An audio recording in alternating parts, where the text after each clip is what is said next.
Form 8332 lets a custodial parent hand the child's tax exemption and the child tax credit that goes with it to the other parent for a given year. If you're divorced or separated and have agreed the non-custodial parent will claim your child, this is the form that makes it official. Let's fill it out in FormsPal. Start at the very top. Enter the name of the non-custodial parent, the parent who will claim the child, and their social security number. In our example, that's Ben Carter. Note: you, the custodial parent, are the one completing and signing this form. You're giving the claim away. Part 1 releases the claim for a single tax year.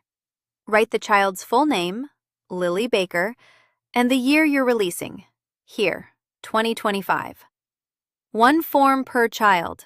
If you're releasing the claim for 2 kids, you'll fill out 2 forms. Add your own social security number as the custodial parent, then sign and date Part 1. The signature has to be by hand, so download and print it. And your signature is what makes the release valid.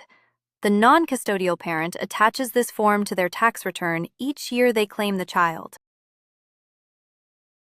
Part 2 is for releasing future years all at once. List the specific years, or write all future years. Be careful here.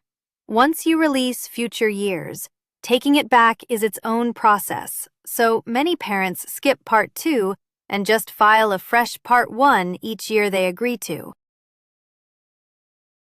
And Part 3 is how you take it back. To revoke a release you gave earlier, fill in the child's name, the future years you're revoking, and your social security number. Then give the other parent a copy.